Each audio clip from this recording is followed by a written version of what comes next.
So for us to apply what we have learned about orifice, so let's have this sample problems involving orifice. Okay, so iba't ibang application. So let's have this sample problem. So let's start with sample problem number 1. Okay, so sample problem number 1 states here that a 60 mm sharp edge orifice at the side of the tank discharges water under the head of 3 meters. If the coefficient of contraction is 0.65 and the head loss is 242 millimeters, compute the discharge and coefficients of velocity C sub V and discharge C or C sub V. So, walang illustration but we know how to draw it because it was stated in the problem. So, meron daw tank, okay, na yan, I think merong fluid, water, pero ang head, may binanggit naman eh. So, this is water. So, meron daw ditong orifice. So, let's say nandito yon sa side na yon. Ibahin na lang natin yung kulay. So, ito. So, meron daw orifice dyan. And the measurement of that height, So, yung measurement daw niyan is, yan, sabi sa problem, 3 meters. Okay, so, in that case, dyan lumalabas yung tubig, nadi-discharge siya. So, given daw yung coefficient of contraction, so C sub C ang binigay sa atin. C sub C na 0.65. And head loss, binigay na rin, napakabait ng problem na to, na 242 millimeters. Okay? So, compute the discharge and the coefficients of velocity and discharge. So, tatlong pinapahanap. The discharge, which is actual discharge. So, for the unknown or required, isulat na lang natin para hindi natin makalimutan. So, in this problem, ang required sa atin, okay, so we are required to compute for the discharge, which is actual discharge. Okay. So, talaga nating tandaan yan, kapag sinabing discharge, it is synonymous to actual discharge kasi yun naman talaga ang hinahanap. Okay? So, coefficient of velocity and the coefficient of discharge. Okay? So, ayan. So, mga coefficients. Ito. Yan, hinahanap din yan. Mga coefficients. Okay? Other than the coefficient of contraction. So, for our solution, okay, meron tayong heads up. Okay? So for our solution, we know from the concept that C sub D is equal to C sub C times C sub V. So may heads up ka na ngayon. Okay, so mako-compute ko isa sa mga coefficient. Basta mako-compute ko yung isa kasi binigay na yung isa yung coefficient of contraction. So okay na to. So magkaka-idea ka na lang. So depending upon on the solution. So in this case, since may head loss, so gagamit tayo ng equation na may head loss for the solution, that is E sub 1 minus, di ba? Yan, head loss is equal to E sub 2. Ano yung 1 and 2 in this problem? So, yung 1 natin, malamang ay nandito, sa ibabaw. Kasi, ito yung ating panggagalingan, So, ang sabi is, discharges, the side of the tank. So, wala naman sinabi na magmumula dun sa line of action na yun. Wala. And point 2, itong mismong orifice natin. So, ayun yung point 2. So, if that's the case, so isulat muna natin. So, this will become V sub 1 squared over 2G. Yan. Plus P sub 1 over gamma. Yan. Plus Z sub 1 minus head loss is equal to V sub 2 squared over 2G. Yan. Plus P sub 2 over gamma. Yan.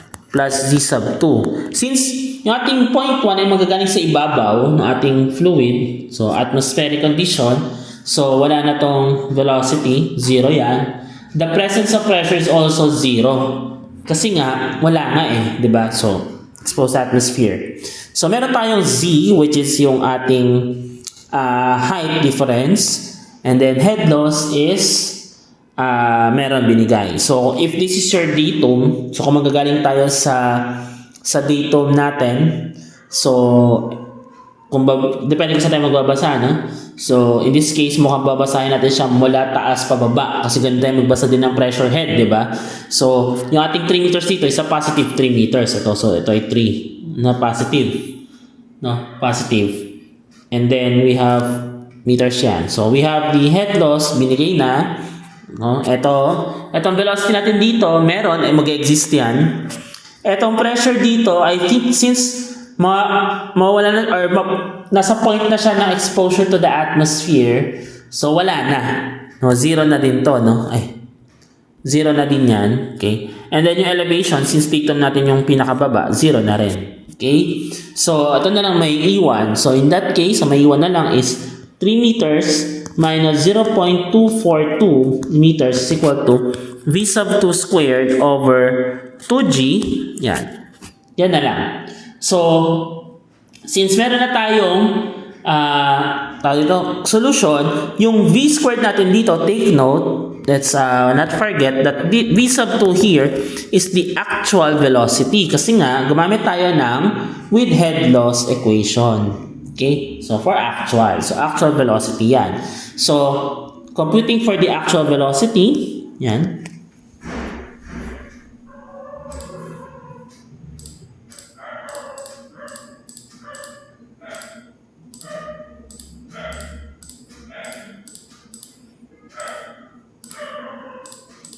So, our answer is 7.35 yan, 6, depende na lang kung gaano kahabang gusto nyo decimal. So, hanggang dyan ko na napuputol siguro 5 meters per second. So, this is your actual velocity. Yan. Take note actual velocity na ito. Okay? Kasi nga, gumamit tayo ng formula ng may head loss. Okay? Huwag natin kakalimutan yun. Okay? Yun yung basic natin. Okay? So, if that is the actual velocity, actually, we could solve for the theoretical velocity. No? Pwede naman, di ba? So we could solve for the theoretical velocity.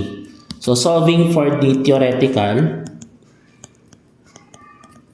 So, paano natin makusolve ang theoretical velocity? So, ang theoretical velocity natin is V sub t is equal to square root of 2gh. Di ba, kung natatandaan niyo itong condition na to is similar to what I have shown you a while ago, which is this one. Okay? Yung if meron tayong pressure na 0 sa ibabaw, tulad ng ating problem, and pressure papalabas na atmosphere, which is nagdi-discharge kasi, di ba? So, 0 din. So, in this case, so kamukha, yung ating h dito ay yung ating h na 3 meters. So, this is equal to V sub t is equal to square root ng 2 times 9.81 times 3. At ang alam natin na sagot dito ay meter per second. So, this is equal to 7.672. Let me double check para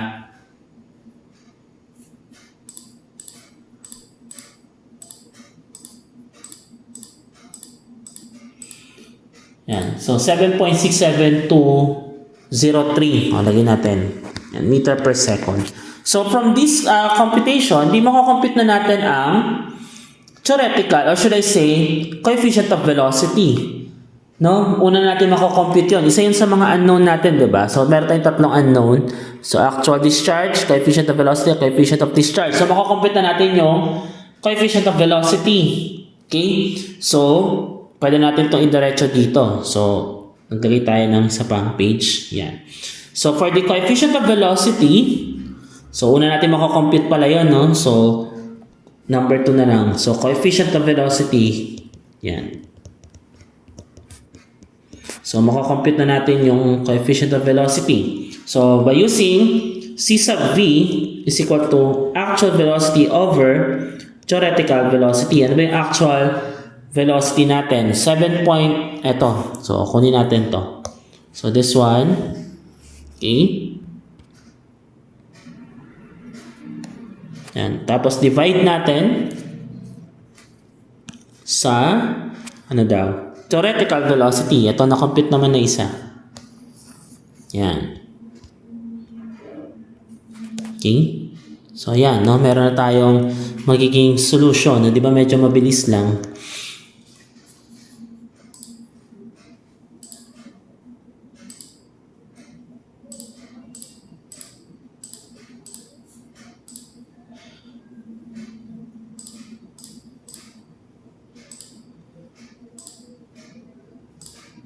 Ayan. So, ang answer natin is 0. Ayan. So, pag inoperate natin ito, so medyo malapit-lapit dito kasi baka hindi kayo mag-round off or round up. So, 9588 Yan, nasa ganyan, no? 1, 8. Yan. So, yan yung ating coefficient of velocity. So, nasagutan na natin yung pangalawa agad. So, actually, masasagutan din natin yung coefficient of velocity, no? Kung medyo natatandaan ninyo yung ating formula, no? Or yung ating dinerive, no? With head loss, pwede din natin siya masagutan. So, eto. So, dito, yan. So, kung natatandaan nyo to, no? Since yung area naman ng tank, no, ay sobrang laki, no? To the point na sobrang liit na nung area ng orifice. So, ito yun, yung sasabi ko sa inyong solution. So, magiging ito, yan. Ito yun, no, yung solution na pinapahanap sa atin. So, pwede natin ito magamit na, no? Kung alam na natin yung hinahanap sa atin. So, meron tayong head loss, nakumputa natin yung actual velocity, diba? So, from the solution natin. So, pwede natin itong i-transfer, no? Pwede natin gamitin to compute for the coefficient of velocity. So, let's use this one. Gamitin natin to. So, itong solution na to. So, dali natin dito. So, pwede ito maging alternate solution for the coefficient of velocity. So, okay lang yan, no? So, meron na tayong head loss, di ba given na sa atin? So, meron tayong head loss which is 0.242, yan, meters. Tandaan na kasi naka-mm, no? So, gamitin meters is equal to actual velocity, so that is 7 point, anong ulit yun? 35608 meters per second over, yan. So, 2 times 9.81 meter per second squared, yan, multiplied by, ito yung hinahanap, diba? 1 over, yan, c sub v squared, yan, minus 1. Yan. So, pwede nyo na itong i-input sa calculator ninyo. So, I will try.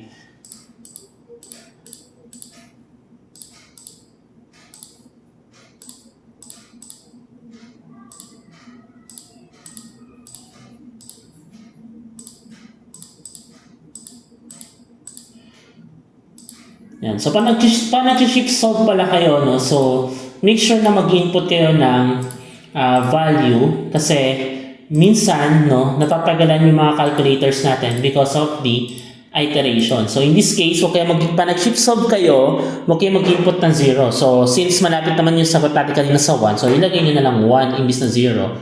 So, para hindi masyadong malayo yung sagot ninyo. Okay? So, make sure lang ninyo na tama yung inyong ini-input.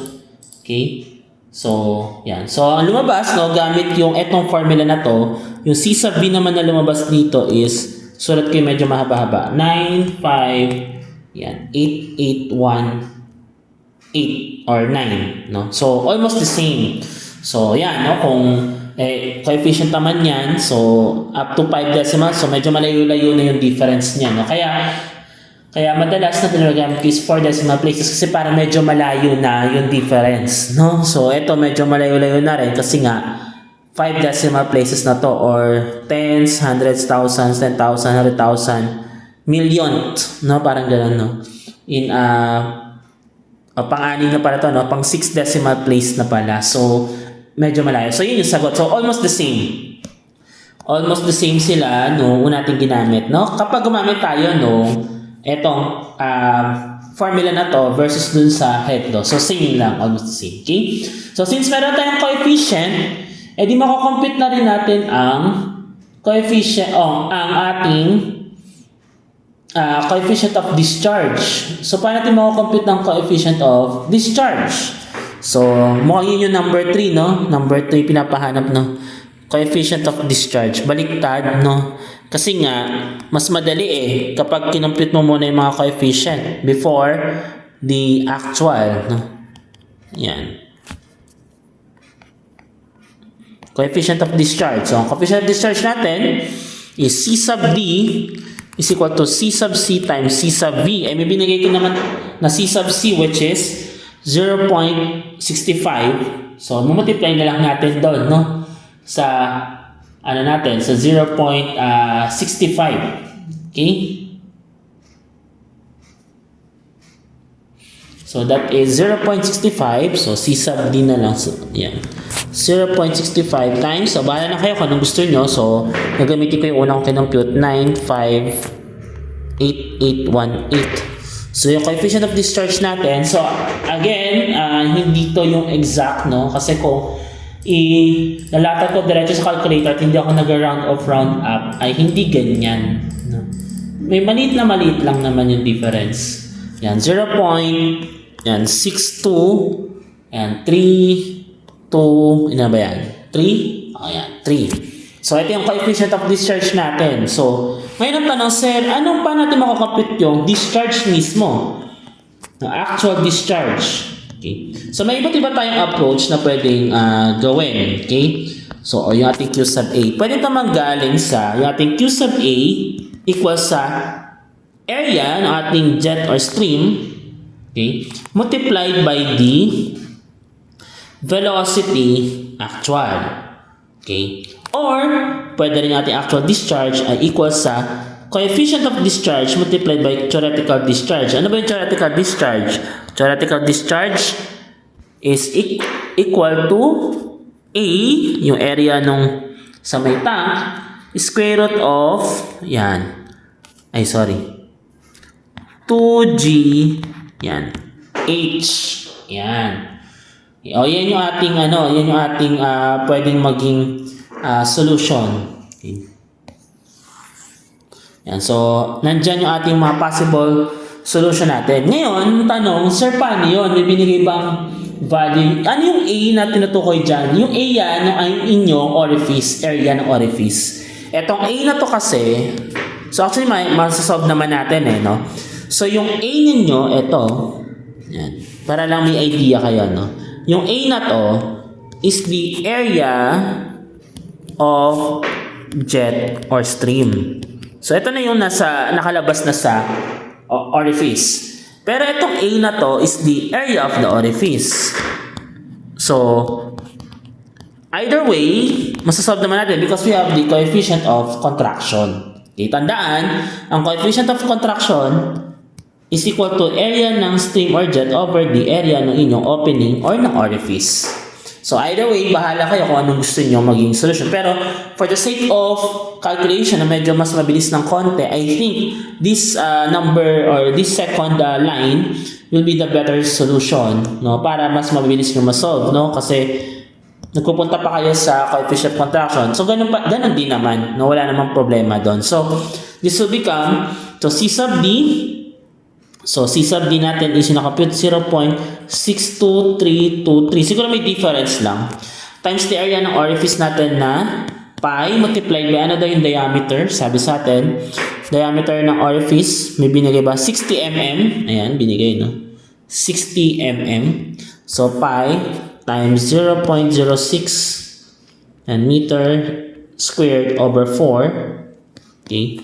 Multiplied by square root ng, yan, 2 times 9.81, yan, meter per second squared times h na 3 meters. Yan. So, ayan yung ating magiging solution. So, pwede rin, if you want to use, no, yung AVA, wala namang problema doon. Okay, so, or, ito na, no, sa inyo na to, no, pwede din ito. So, kung gusto niyo yung A, so, this will become C sub C 0.65 multiplied by same, no, area.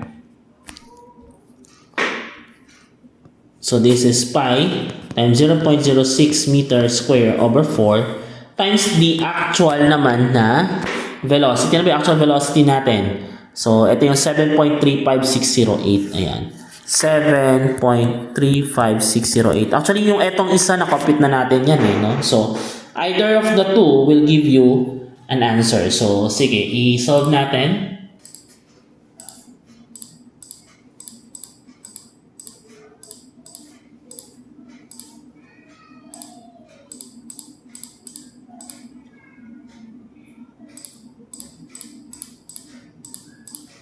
And so, answer is 0.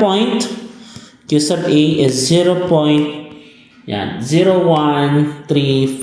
let's say 2 na lang. So, cubic meter per second. Kasi, mapapansin nyo naman yung ito natin is meter per second. Yan. So, cubic meter per second. So, ito yung ating answer for this problem. Yan. So, medyo tedious lang, no? Pero madali siyang ma-solve. Okay? So, that's it for our first problem under our sample problems in orifice. Yan. So, okay tayo sa sample problem number 1. So, now let's proceed with sample problem number 2. So, I think better na dalhin ko to. Yan.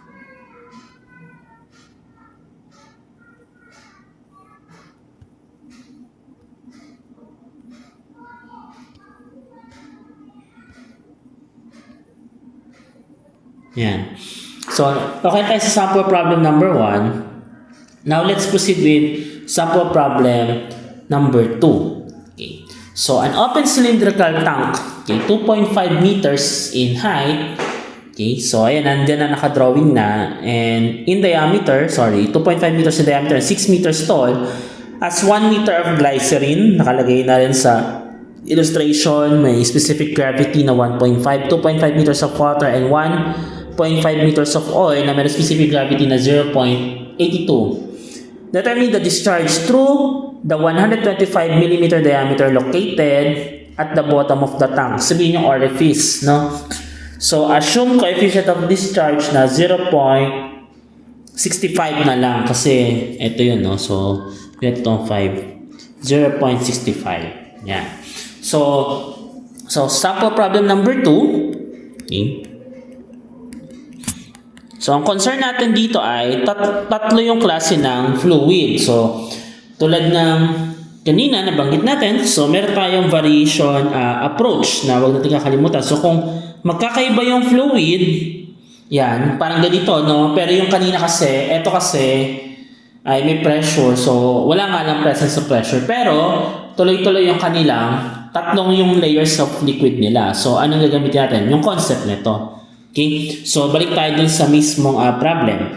So, in this case, so ang concern lang natin dito is the actual discharge. So, ang required lang sa atin dito sa problem na to be honest, no? Required. Okay. Ang required lang sa atin is actual discharge. Ito lang. So, we know the formula of actual discharge. Q sub A is C sub D A square root of, yan, 2GH. Meron na ba tayong A? Meron. Makakompute natin yung A gamit ang area ng orifice. Coefficient of discharge, binigay na. Meron ba tayong G? Meron. Yung H na lang wala. No? Pati yung area. So, umpisa natin sa for solution. So, let's compute first for the area of orifice. Kasi yun yung panggagalingan ng ating A na malaki. So, A is equal to pi d squared over 4, or this is equal to pi multiplied by 0.125 meters squared over 4. Yan. So, sa mga calculations na ganito, lalo na in-between calculations, I highly suggest na huwag mo na kayo mag-round off. No? Yan. Huwag mo na kayo mag-round off or round up. Na baka kasi maano siya, tawag dito?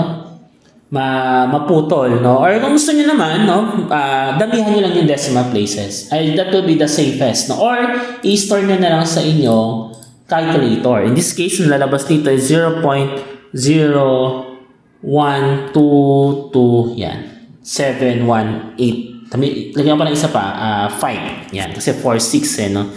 So, yon, no? So, this is square meters. Yan. So, sabi ko kasi inyo, huwag kayong magpuputol. Or, better na i-start nyo na sa calculator. No? Yun yung pinaka-best na way. So, next natin yung height or H. O, ito tawag natin na head. No? No, ating gagamitin sa theoretical velocity. No? Theoretical velocity yan, di ba? So, yung H, paano ko computein yung value ng H? Yung H natin, since magkakaiba ng liquid to, so lalabas, kailangan natin siyang computein in relation do sa liquid na lalabas sa orifice. So, let's designate this yung mga height, no? H sub 1, yan. H sub 2, and this is H sub 3. Yan. So, paano natin ito masasolve? So, this will become H sub 1 multiplied by the ratio of their specific gravity. So, ano ang dapat ang nasa numerator? So, balikan natin yung discussion natin kanina. So, with the numerator, mauuna dapat yung liquid na ina-analyze mo bago yung ratio ng kanilang or yung liquid or specific gravity or unit weight ng lalabas na liquid sa orifice. Katulad nito, gamma sub 1 over gamma sub 2. Yung gamma, yun yung nasa taas, yung gamma sub 2 yung nasa baba na mas mabigat na fluid. So, balik tayo sa problem. So, in this case, lalabas, no? So, this is S sub 1 over S sub 3, yan. Plus H sub 2, which is S sub 2 over yan, S sub 3 plus H sub 3. So, kasi nga, siya yung pinakadulong fluid. No, yun yung doon, pinaka-concern doon. No, siya yung pinakadulong fluid eh. So, siya yung pinaka-okay, diba? Siya yung sa kanya naka-base. So, H here is will become, ano yung 1? So, 1.5 times ratio 0.82 over yan, 1.5. Hindi ginamit ko ng specific gravity kasi alam naman natin yung gamma ng water, which is yun yung basehan ng specific gravity. Plus 2.5 meters yan, multiplied by, so ito 1 over yan, 1.5. Okay. So ayan, then plus 1 meter. So it will give us the value of H. Again, tulad na sinabi ko, no, para safe kayo, better na gumamit kayo ng ng store sa calculator ninyo para ligtas sa mangyayaring round off or round up. Pero kung okay naman sa inyo, no, na kung feel niyo na malapit naman yung sagot at nagsusolve kayo na maraming decimal places, the better. Kasi yun yung pinaka-safe, no, na pwede nyong magagawa kapag sinusulat niyo yung maraming decimal places. So the answer for this one is trailing decimal siya, no? Kaya, so lalagay ko na lang, this is 3.486 ganyan. Trailing decimal places ata yan eh. So 66666. So this is meters. Yan. So better na i-start nyo sa calculator kasi nga trailing decimal. So yan yung ano natin. So ano to? Meters of glycerin. Kasi glycerin yung huling liquid na nandun sa orifice, yung lalabas sa orifice. Okay? So, meron na tayong H, meron na tayong A. I think masosolve na natin yung discharge. Yun na yung yun na yung parang pinaka-concern natin. Actual discharge is equal to C sub D A square root ng 2G H. So, coefficient of discharge 0.65 times area. Ito ngayon yung 0.12 okay. 0.01227185 or kung nag-store kayo sa calculator, the better. Times square root ng yan, 2 times 9.81 meter per second squared times H natin na 3.486 yan meters of glycerin. So, yung ating coefficient of, ating actual discharge ay yan.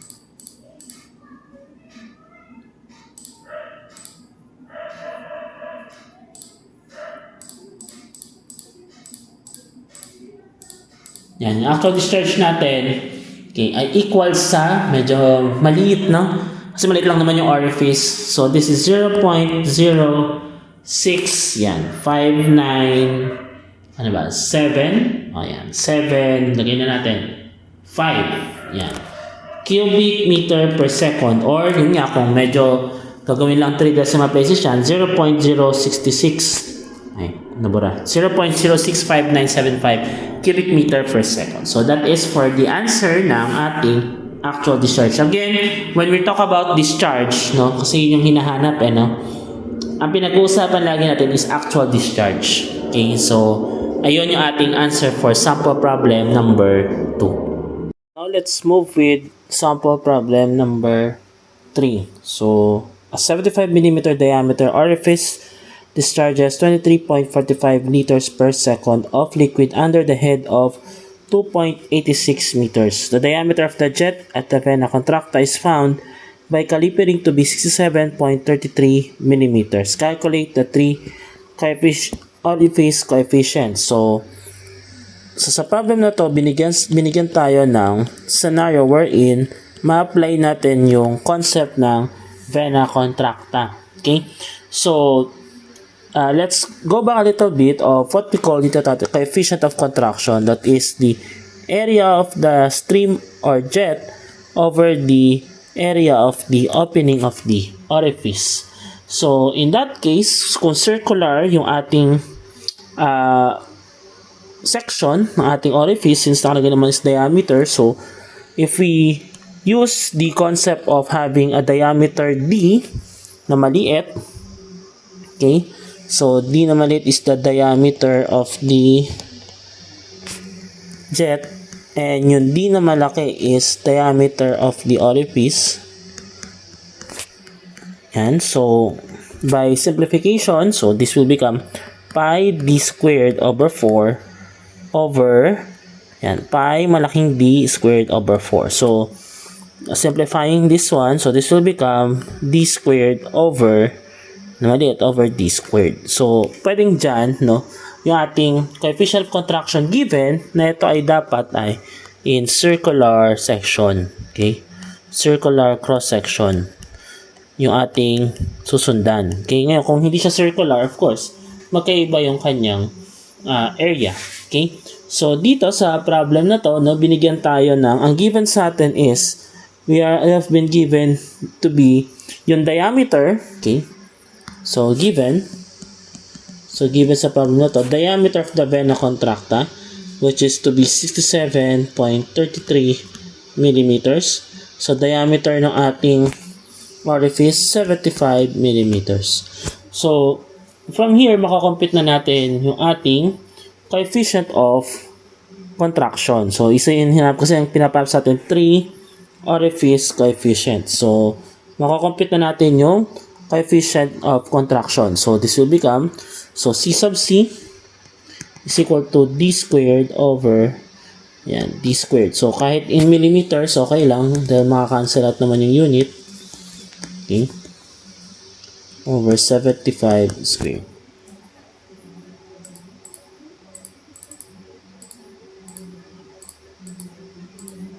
So our answer is 0.8059. So 0.8059. So this is our coefficient of contraction. So ito na yon. So meron na tayong isa.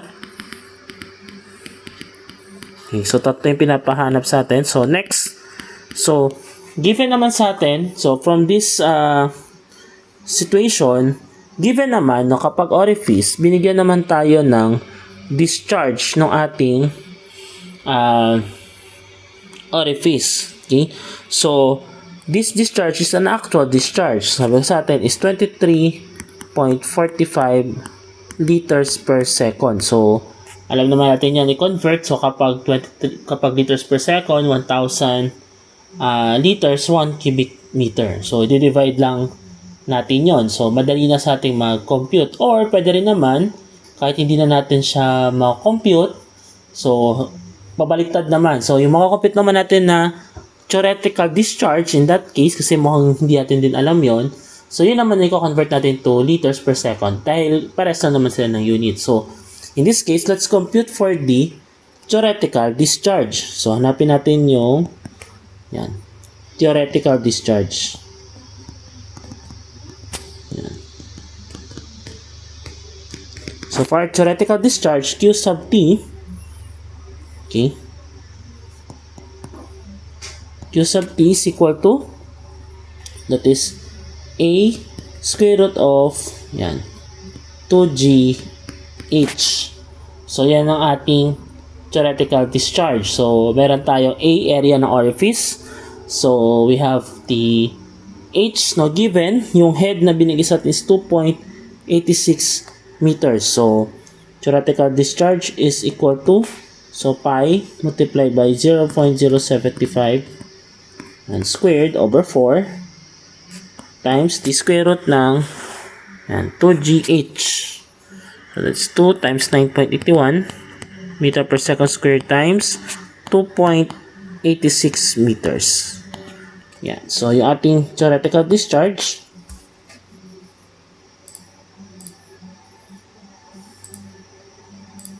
yan. So, pwede nyo gawin separate, no? Computin nyo muna yung area. Tapos, saka nyo, computin nyo mismong theoretical discharge para hindi kayo mahirapan. So, input nyo na lang sa calculator ninyo. So, mas madali, no? Dahil gagamit na lang kayo ng store function. So, hindi na mahirap para sa inyo yon on your end dahil kaya naman ng mga calculator natin na mag-store ng value. Okay? So, simplifying this one, nakikita natin itong solution. So, this will give us a value of 0. Yan. 0. Yan. 33. Ayusin natin. 0.03309. Yan. So, 37. Yan na lang. Cubic meter per second. Or, kung i-convert natin to liters, so, mangyari is, times lang natin sa 1,000. So, usod lang tayo ng 3 decimal place. So, this will become 33.0937 liters per second. So, meron na tayong theoretical discharge. So, for the C sub D or this coefficient of discharge, this will become QA over Q sub T, yung theoretical. So, actual natin is 23.45 over, yun na-compute natin na 33.0937. Okay? Yan. So, parehas naman silang liters per second, both numerator and denominator. So, lalabas, no? Mas madali na sa atin to. Kung nakastore na sa calculator ninyo yan, yung sagot na yan, so madali na. So, this will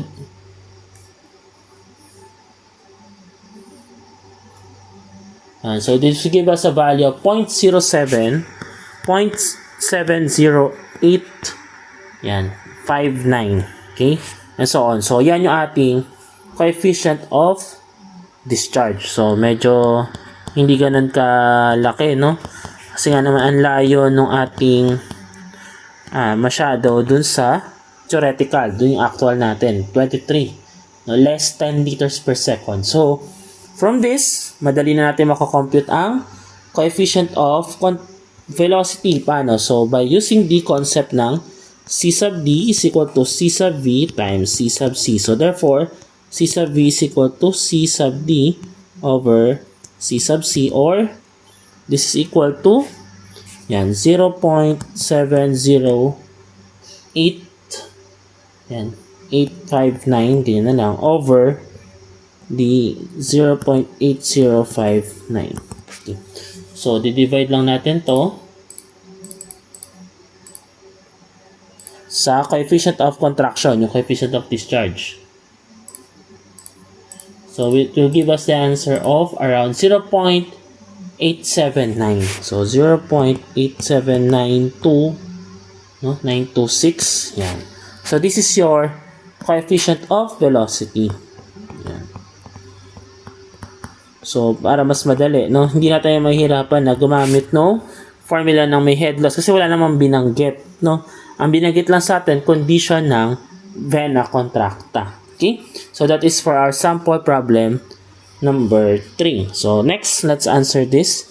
Sample problem number 4. So, oil flows through a pipe as shown. Yan. So, given, no, meron tayong orifice na 100 mm diameter. So, yung 0.1, I think, is bago mag orifice. So, medyo zoom natin. Ayan. So, yung ating diameter ng mismong pipe is 250 mm. Meron tayong manometer, no? May manometric liquid na mercury. So, in this case, walang binigay. Tayo na magbigay. So, let's use yung specific gravity ng mercury na 13.6. Walang binigay eh. So, at least meron tayong guide, no? Para masagutan to. So, ang question na sa atin dito is, determine the discharge of oil in pipe assuming C, or this is the coefficient of discharge natin na 0.63. Given na lahat yung ating, yan, yung ating setup. Okay? So, first question is, paano natin ito mako-compute? No? Ano yung ating guide? No? Pag sa ganitong klase ng problem. So, kung siguro may encounter kayo na merong direct formula para dito, okay lang, no? Pero if you don't have any idea about formulas, no? You're just starting to learn the concept of coefficients and the orifice. So, babalikan tayo sa basic principle natin ng Bernoulli's energy theorem, continuity equation, and manometric reading or manometer reading. Okay? So, for sample problem number 4, yan. So, sagutan natin to kung paano siya pinresent sa atin. Okay? So, first things first, oil ang nagpo-flow sa pipe. So, dapat meron specific gravity. Binigay naman sa problem. Okay? So, since we are following continuity and we are following Bernoulli's energy theorem and then we are also following manometer reading, so, umpisa natin yung solution natin sa Bernoulli's energy equation. Okay? Or BEE. Yan. So, sabi natin, E sub 1 is equal to E sub 2. Yan yung BE, diba? So, BE or Bernoulli's energy equation, okay, ang kanyang baseline is frictionless. Ngayon, binigay ba sa problem na magkakaroon tayo ng friction? Wala. No? So, saka na lang natin siya makikita dahil magkakaroon tayo ng actual discharge. Okay, dahil nga, nagkaroon ng maybe contraction on the orifice. Pero, following the concept pa rin naman ng continuity, so whatever leaves the system, enters the system. So, okay yon. So, umpisa natin sa BE. So, this will become V sub 1 squared yan, over 2G yan, plus P sub 1 over gamma, okay, plus Z sub 1 is equal to V sub 2 squared over 2G yan, plus P sub 2 over gamma yan, plus Z sub 2. Ngayon, since yung line of action naman ng 1 and 2 ay nasa parehas na line, so pwede natin itong cancel out. No, pwede na. Next thing is, kung titignan natin yung ating may iwan, no, sa equation na to, so i-rewrite natin. So this will become V sub 1 squared over 2G, yan, plus P sub 1 over gamma is equal to V sub 2 squared over 2G, yan, plus P sub 2 over gamma. So ayan yung may iwan sa atin sa problem na to. Ngayon, since we're dealing with continuity equation, sabi natin sa continuity equation, whatever leaves the system, so ibig sabihin Q sub 1, is equal to the amount that, whatever the amount that enters the system with the same amount that will leave the system or the discharge of the whole system. Kasi nga naman, isa lang yon. Okay? In that case, so, kung natatandaan natin yung ating equation ng ating discharge, so side note, Q is equal to AV. Therefore, yung ating average velocity is equal to Q over A. Yan.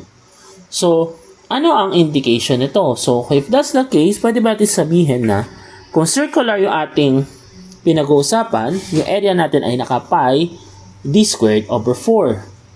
Okay, so let's put this way. So Q over yan, so pi d squared over 4. Ngayon kung V squared yan is equal to Q squared over yan, pi squared d to the 4th over yan, 16, or this V squared will be equal to 16Q squared over pi squared d to the 4th. Take note, itong formula na to na nakikita nyo, ito is applicable lang to sa circular section. Okay? Circular section. So, hindi to pwede sa kapag hindi circular. Of course, kita naman na we use diameter. Okay? So, kapag square, syempre iba na yung area na consideration natin. So, let's go back here sa left side na equation natin. So, kung yan pala, so pwede ba sabihin na since frictionless to, yung both velocities natin, since same yung area, so by continuity naman, so sabi natin Q sub 1 is equal to Q sub 2, therefore A sub 1 V1 is equal to A sub 2 V2. Eh, same yung area, no, same, A sub 1 is equal to A sub 2. Paano ko nasabi? Dahil, ito, no, isa lang daw yung diameter ng ating pipe, which is 250 millimeters.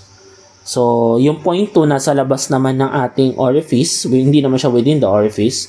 So, ayun na, no, makakancel na. So, therefore, we could say that V sub 1 is equal to V sub 2. And these two velocities are both theoretical velocities. No, dahil nga, gumamit tayo ng equation na hindi gumagamit ng head loss, which is ito, frictionless. So, kung frictionless yon, so pwede natin sabihin that 16, yan, q sub t squared over, yan, so pi d squared d to the fourth multiplied by 2g, yan. So, plus p sub 1 over gamma, okay, is equal to 16 q sub t squared over, yan. So, same, pi squared d to the fourth multiplied by 2g plus p sub 2 over gamma. Okay?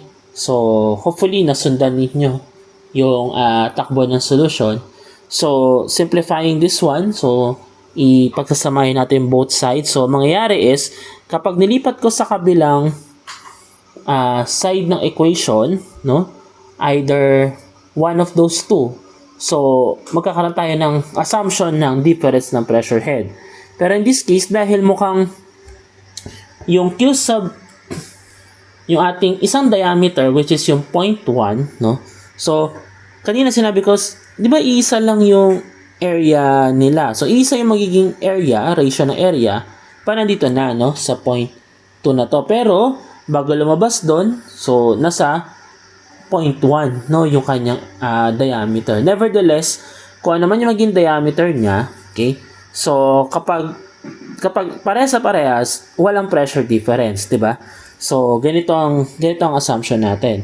So, if P sub 1 is greater than P sub 2, dapat P sub 1 over gamma, yan, minus P sub 2 over gamma, it will give us a positive value. Okay, positive. Okay. Pag hindi ganon, pabaliktad. Now, if yung inyong D sub 1, lagyan natin ito ng number. Okay. So, if D sub 1 is equal to D sub 2, therefore, yung pressure difference ninyo, yan, is equal to 0. Okay. So, ngayon, magkakaroon tayo ng assumption. Okay. So, magta-trial and error tayo, pero, titignan natin siya para hindi tayo magkamali. Gamitin natin tong nasa taas. Itong P sub 1 minus P sub 2 over gamma. Bakit? Kasi alam natin na kapag nanggaling ka sa flowing fluid at binago mo yung kanyang behavior ng kanyang dadaanan, so pwedeng magbago or mag-fluctuate yung pressure. So, eto muna yun. Ngayon, pag naging negative to, yung resulting unit natin, pabaliktad lang. Okay, yung ating assumption. So, isabihin, may value tayong gagamitin in comparison with D sub 1 and D sub 2. In this case, we use D sub 1 as the diameter ng inyong mismong pipe and D sub 2 is the diameter of your orifice. Okay? So, malalaman natin ngayon yung possible maximum pressure difference or pressure head difference. Bakit?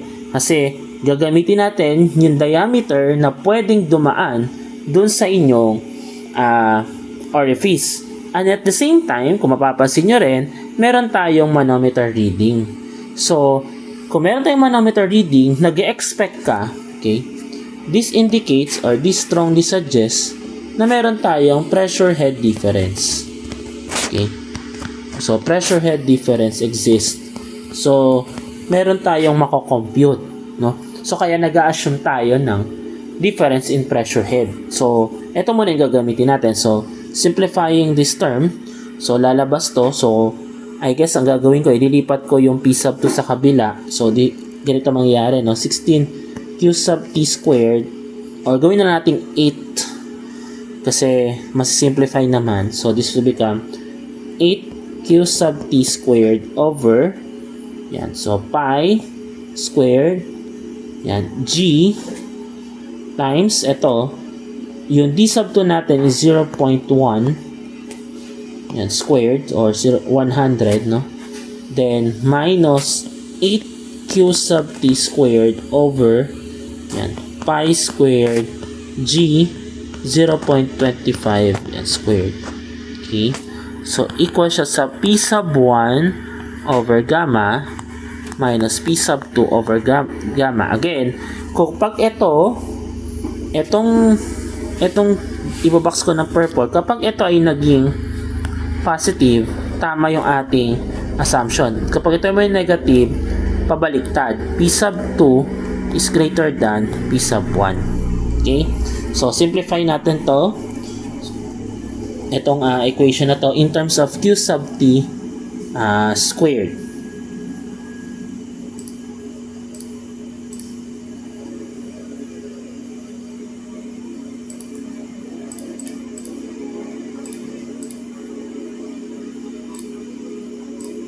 Yan. So, pwede nyo gawin is ilagay nyo muna sa stored value nyo sa calculator para hindi mahirap, no?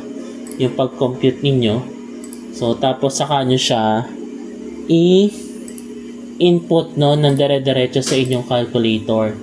Kasi, baka magkamali pa kayo, no, ng ano ba tawag doon? Baka magkamali kayo ng pag-input ng sagot. Okay? So, pwede nyo gawin, isa-isahin nyo muna. Then, store nyo sa mga calculator values ninyo. Para nga naman, no, mas madali yung inyong pagsagot. Okay? Yan. So, in this case, yung numerical value ng Q sub T squared ay 805.11609. Yan, 7. Ganyan na lang. Q sub T squared is equal to P sub 1 over gamma and minus P sub 2 over gamma. So, this will become your equation number 1. Medyo tedious lang, no? Yung pagsusolve. So, this will become your equation 1. Okay.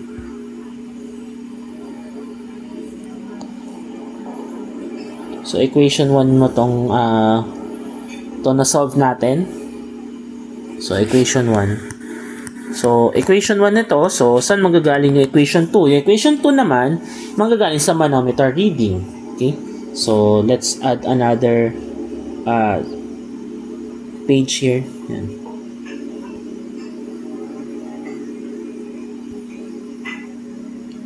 So, ito. Yan. So, again, gawin natin, no, lagyan natin ng specific gravity. So, kanina sinabi ko 13.6 yan, for the mercury. So, ngayon, next naman step natin is basahin natin yung kanyang pressure head. Okay? So, yun yung mangyayari. Mag-sum up tayo ng pressure head, no? So, mula 0.1 hanggang 0.2. Okay? So, next step is summing up pressure head. So, dito, medyo expert, no? Dahil ito ay part ng fluid statics, no, pressure head. So, pag nag-sum tayo ng pressure head, so, umpisa natin mula sa 0.1, so this will become P sub 1 over gamma. Yan. Then, bababa tayo, that is plus, no? So, kung in terms of oil, yung ating liquid, so, gagawin natin, ang baseline natin ng specific gravity ay oil. So, plus Z, plus 0.35 meters, kasi 350 mm. Then, itong portion na to, yan, ito, yan.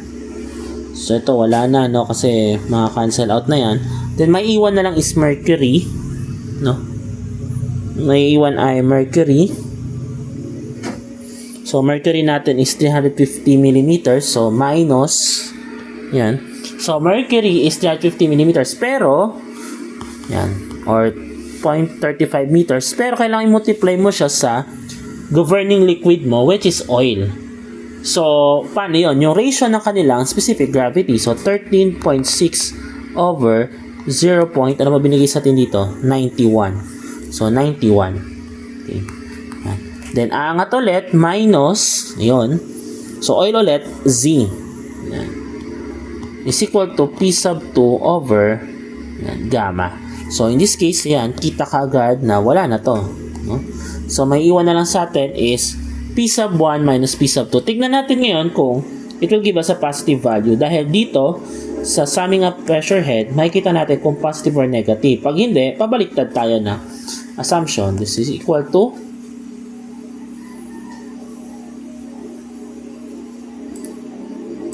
yan. So, again, pwede kayong gumamit ng store value sa inyong mga calculator para hindi kayo mahirapan, no? Dahil basic ang paggamit nun. So, since ililipat sa kabila, so this will give us an answer of a positive 4.88. So, 4.880769 yun na lang meters of oil. So this is a positive value, therefore tama yung assumption natin. So yung equation natin kanina, ito dali na lang natin kasi mukhang yun ang magiging baseline. So dali natin ito equation natin dito. So this equation, iba natin yung kulay. Yan. So this equation, substitute natin yung na-compute natin na value. So this is 805.116097 q sub t squared is equal to 4.880769 meters. Again, yung q sub t dito pag kinompute mo ay, since in unison tayo sa metric, no, na sagot, okay, so madali na para sa atin to, no, pag kinompute na natin yung ating answer. So this will become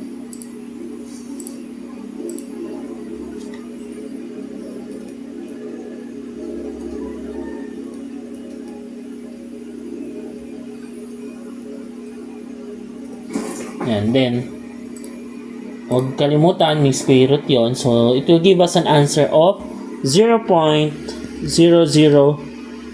yan, ay isa lang pala, 0.07 yan, 7786 yun na lang cubic meter per second. This is your theoretical discharge. So ang pinapanap sa atin is actual discharge. So actual discharge, so madali na kasi meron na tayong theoretical.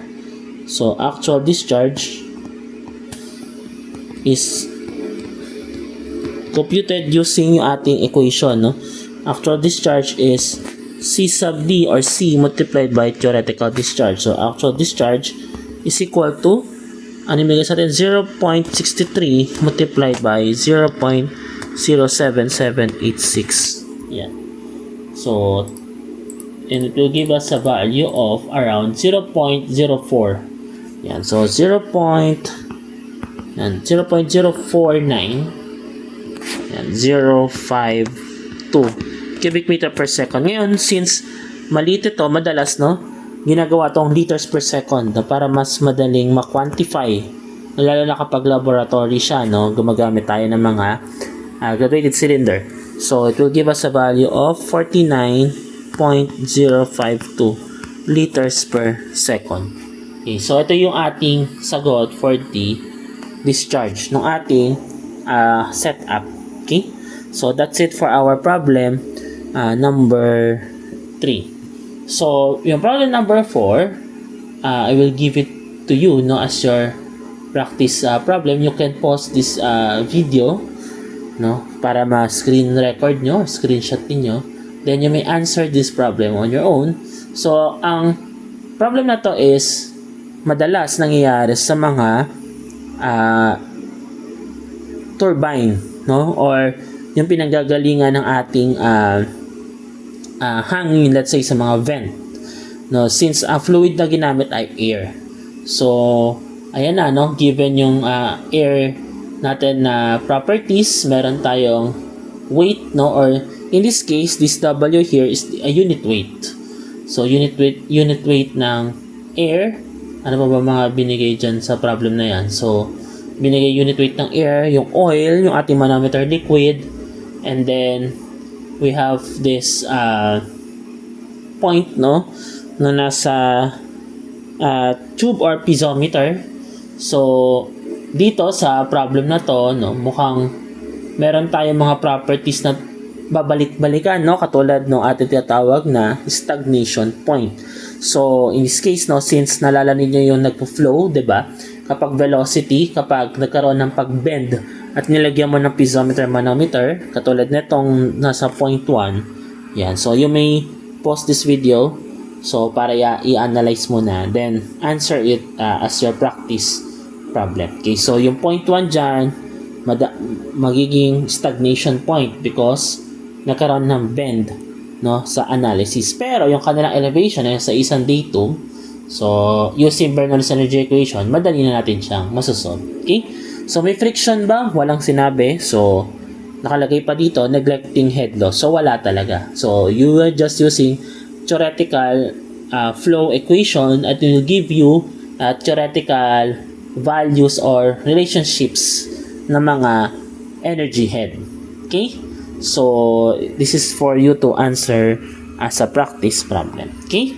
So now let's proceed with this problem. Okay? So this one.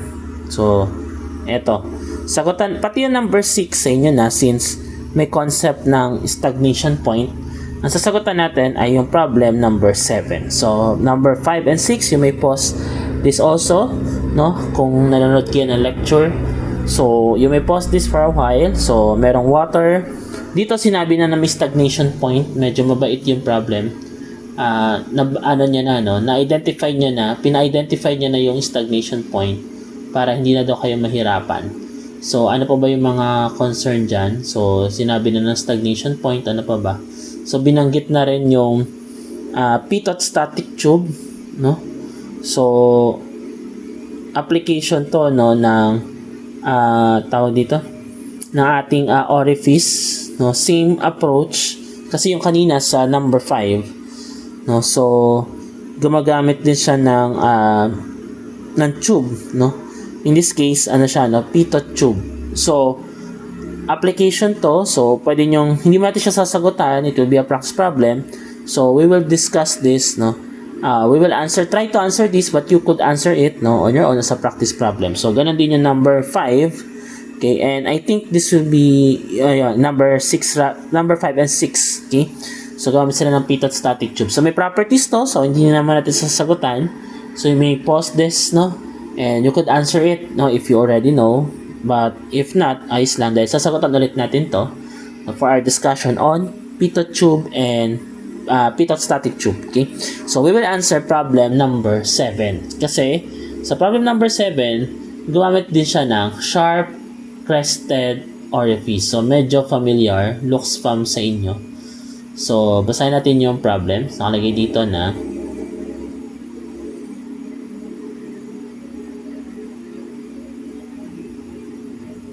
yan. So, all discharges from a pipe through a sharp crested round orifice. Yan. So, the coefficients of contraction and velocity are 0.62 and 0.97 respectively. Calculate the discharge through the orifice and the diameter and the actual velocity and jet. Ang daming tinatanong. So, sa sample problem number 7, so, ilista muna natin yung required kasi mukhang nakakalito yung pagkakalatag ng problem. Pero mabilis lang kasi siya, no? Parang mabilis lang siyang binanggit. So, sa required 1, we are required to compute for the discharge through the orifice. That discharge is actual discharge. Okay? So, number 2, pinapanap sa atin yung diameter ng jet. So, we are asked to ask for small d, no? Diameter of jet, and pinapahanap yung velocity ng jet, which is yung v sub 2. Okay, so velocity, or in this case parang ito yung inyong actual velocity kasi nga naman ay naka-base siya sa coefficient. Okay, so pinapahanap ay actual velocity. So sagot natin yung problem ngayon. Kung meron kayong formula na alam at alam niyo yung direct formula in this kind of setup, the better. No? If not, we will go to a route wherein we will be using the concept of, again, for the nth time siguro, no? Huwag natin kakalimutan na gumagamit tayo ng concepts 1 ng continuity equation. So, alam ba anong ulit ng continuity equation? So, we use continuity equation. So, Q, whatever the amount that enters the system is the same amount that leaves the system. Second, we use Bernoulli's energy equation. So, Bernoulli's energy theorem or equation. So, sa Bernoulli's energy equation, So, ang baseline nito ay frictionless. Huwag kalimutan. So, frictionless ang baseline. So, pero kapag may friction, may head loss. So, that is E sub 1 is equal to E sub 2. Now, kung merong head loss, that is E sub 2, E sub 1 minus head loss is equal to E sub 2. And, we are using manometer reading or manometer reading. So, manometer equations. So, that is summation ng pressure head. Okay? So, in this case, mukhang lahat yon masasatisfy halos. No? So, meron tayong manometer. May liquid ulit na manometer liquid na mercury. Lagyan na lang ulit natin ng specific gravity na 13.6 kung walang binigay. Kasi ang oil lang meron eh. So, pinapanap sa atin ay ito. No? Actual discharge, diameter of the jet, and the velocity of the jet. So, this is the actual velocity also. So, actual velocity din yan. So, para ito isa-solve, first things first, dahil mukhang gagana ba yung continuity equation? So, wala namang binanggit, no? Na mukhang mahihirapan tayo without using continuity. Magagamit natin yung continuity like the computation natin kanina using this. Ito. So, dito sa portion na yan. So, ngayon, ganun pa rin, since using continuity, kapag pinagparehas mo yung area, yung pressure difference, 0. So, ngayon, hahanapin yung maximum pressure difference. Bakit tayo nag-analyze ng ganito? Because, merong setup ng manometer. Okay, yun yung reason. No? Kapag binigyan tayo ng setup ng piezometer or manometer, alam mo na magkakaroon ng pressure difference na value. So, yung concept nga lang ng manometer, yung kailangan mong bantayan. So, in this case, kapag tinatin yung problem, nandito so, pagdating sa free end, no, let's say, kung ito ay, paano ba i-analyze natin to? So, analyze natin, no? So, let's say, itong itatapat natin dito. So, ito yung 0.1. Tapos, siguro dito sa, pag lumabas na, no, kasi, wala na, no, 0.2. Tapos, ito 0.3 na lang to. Yan, yung nasa ibabaw ng manometer.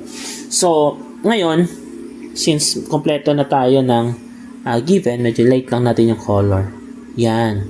Kasi black yung kulay eh. So, gawin natin, isolve na natin siya. So, una, gamitan natin ng Bernoulli's energy equation. So, wala naman sinabing head loss. So, wala talaga. No? So, this will become P sub 1 squared over 2G. Yan. Plus P sub 1 over gamma. Yan. Plus D sub 1 is equal to V sub 2 squared over 2G. Yan. Plus P sub 2 over gamma. Yan. Plus D sub 2. Again, if you know an exact equation that solves this kind of problem, it's okay. But if not, so, gamitan natin ng basic concepts. Okay?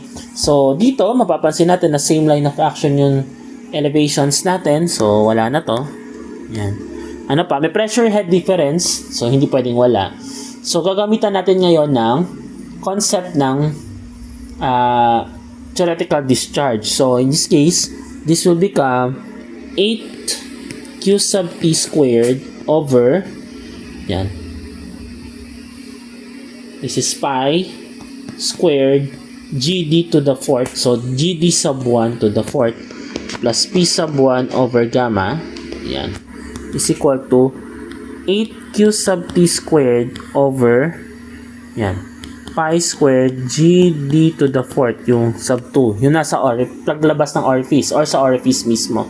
So, this plus P sub 2 over gamma. Again, nag-expect tayo ng pressure difference. So, in this case, mukhang wala naman tayong pressure difference sa pagitan ng 0.1 and 0.2. 0.3 lang. No? It so happen, kung ang 0.3 ay exposed sa atmosphere, 0 na rin yun. Okay? So, may heads up ka ngayon na mukhang isa lang ang kailangan mong, isa lang ang magiging unknown mo or dalawa lang in this situation. So, simplify lang natin to further. So, ano ang tip? No? Mas nauuna yung mas maliit na diameter. So it so happen na magiging assumption natin ay, so, ang assumption natin, P sub 1 is greater than P sub 2 para P sub 1 over gamma minus P sub 2 over gamma is equal to 0. So, yun yung ating, ano bang tawag doon? Yun ang ating concern, no? P sub 1 over gamma minus P sub 2 over gamma is not equal to 0, by the way, sorry. This is a positive value. So, kapag ganyan, no? So, positive value.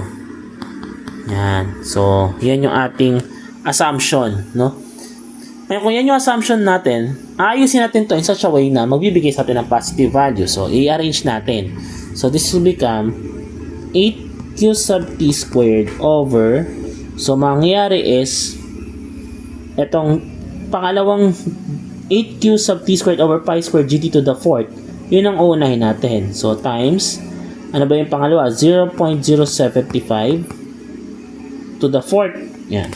Minus 8q sub t squared over yan, pi squared g b sub 1, 300, 0.3 to the fourth is equal to p sub 1 over gamma minus p sub 2 over gamma.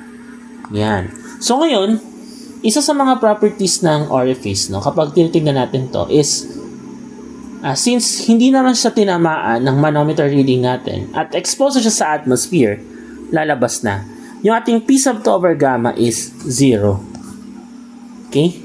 So, 0 na to. So, in this case, yung ating P sub 2 over gamma here is equal to 0. And P sub 3 over gamma also here is 0. So, may iwan na lang. Okay? So, dagdagan natin. May iwan na lang itong equation na to. So, pag simplify natin to, no, itong equation na to na nasa ilalim,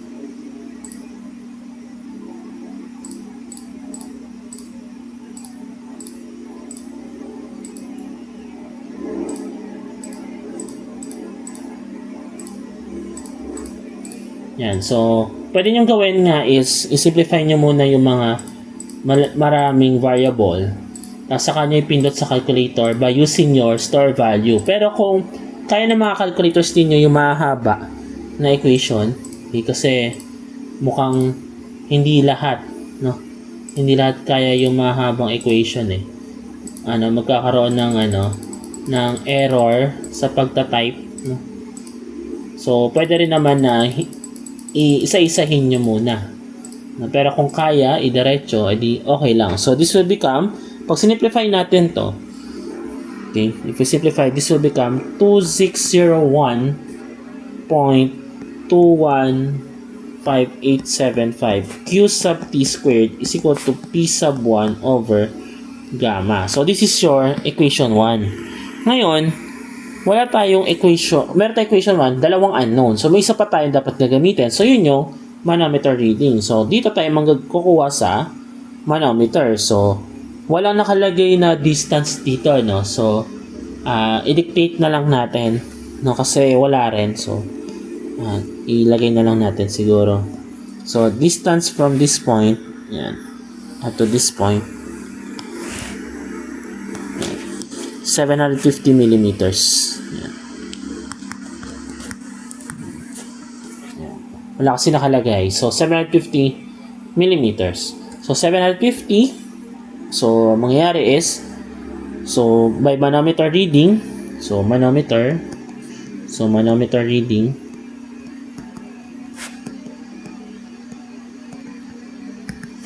so, this will become, so, P sub 1 over gamma, ito, dito man tayo sa P sub 1, so, lalabas, no, P sub 1 yan, over gamma, okay, plus, ano yung liquid oil, 750.75 plus 0.75 meters.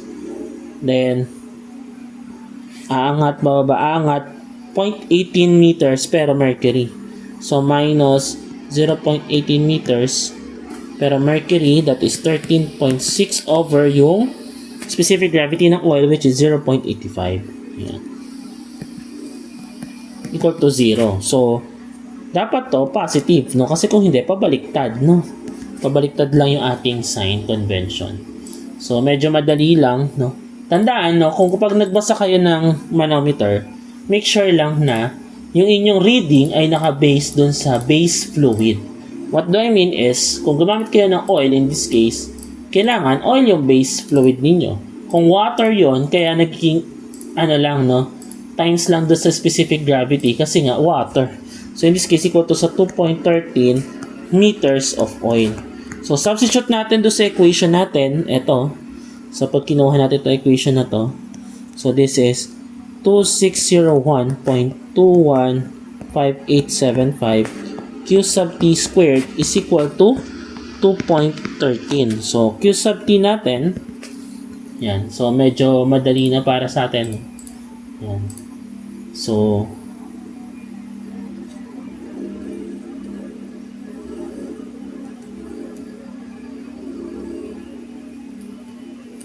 yan.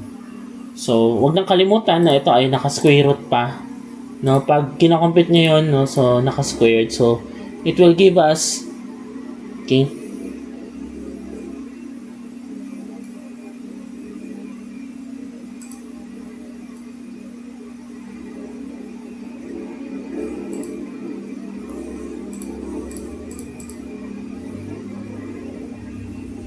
so it will give us a value of 0.028, yan, 616 cubic meter per second. So, this is the theoretical. Ngayon, since ang pinapahanap sa atin sa problem ay actual, so actual tayo, so actual discharge, so actual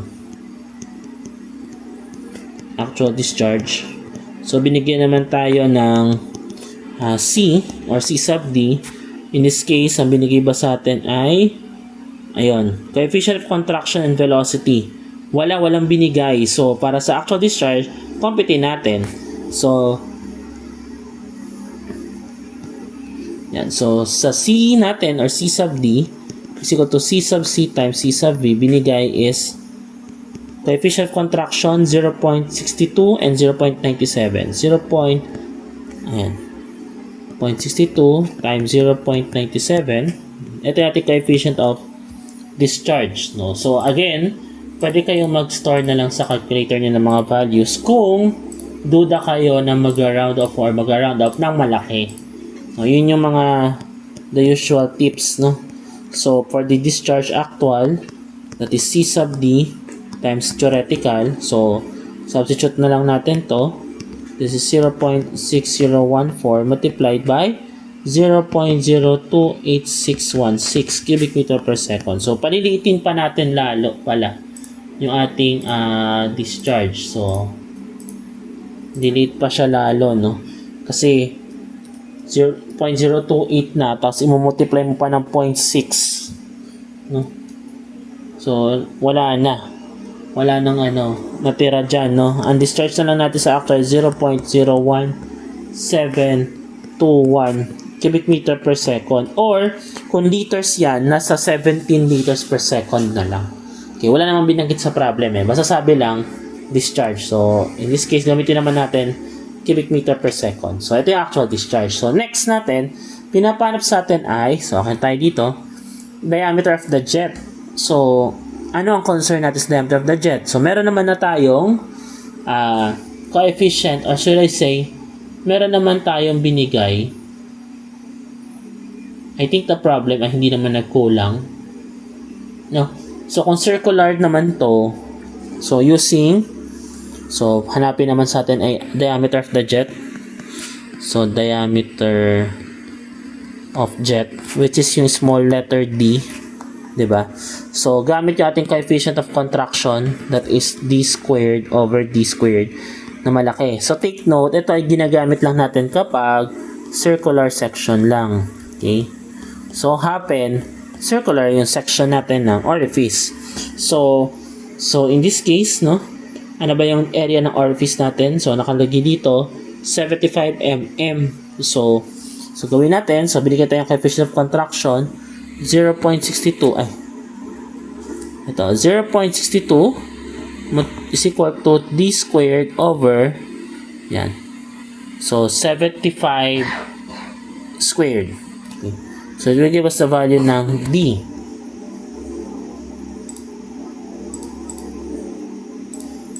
Yan. So, yun, medyo, lang siya, tedious. Pero, mabilis pa rin i-solve, no? Kung, using calculator. So, it will give us a value of 59.0 0.551 mm. So, wala namang binanggit kung anong klaseng diameter, basta diameter. So, ayan, no, meron na tayong sagot. No? And then last, pinapahanap sa atin naman is the actual velocity. Actually, masasolve na natin yung actual velocity. So, pwede tayong gumamit using the coefficient. Pwede rin gumamit using the theoretical velocity. So, paano yun? So, actual velocity pinapahanap sa atin. So, wala muna tayo. Ang kailangan natin, theoretical muna.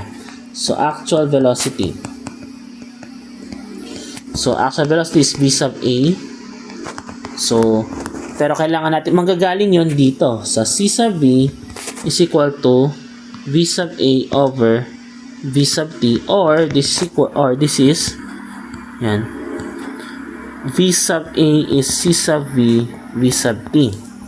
So, ano theoretical velocity? So, theoretical velocity, masasolve gamit yung area times theoretical discharge, or this case, pi multiplied by 0.075 squared. So, area ng orifice time over 4 times yung theoretical discharge natin. Ano yun? Ito yung mahaba. 0.028616. So, 0.028616. Ayan. So, makakapag-solve na tayo. No?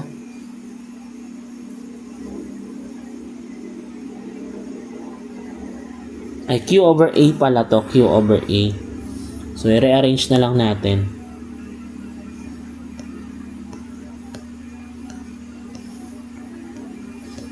Nga pala, discharge pala, no? Nanggagaling sa discharge. So, Q over A. So, i-rearrange natin. Yan. Sa mga nanonood, so, ayusin natin yung orientation. Kasi, baliktad. Yan. Nagkamali. So, this will be equal to, yan. Ay, wala yun to. Ano lang. Yan. So, this is cubic meter, no? And this is per second, and this is square meter. So, it will give us a value ng V sub t natin na naka square meter per second. Oh, sorry, meters per second rather. 0.02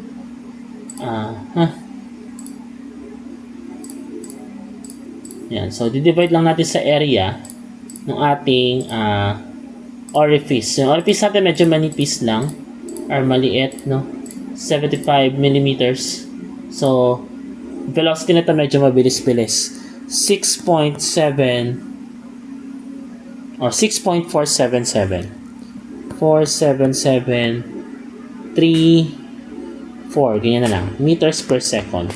So, para sa actual velocity, so V sub A is C sub V times V sub T. So, V sub A is equal to, binigyan na ng actual velocity coefficient, 0.97. Times, ito, 6.4773 or kung hindi nyo, or kung nag-start kayo ng value sa inyong calculator, so, mas malapit sa final answer kung multiple choice to. 283,017 yan, meters per second. So, ito yung ating actual velocity. Okay? So, that's it for our sample problems involving orifice, no, and the concept of the coefficients ng ating mga devices.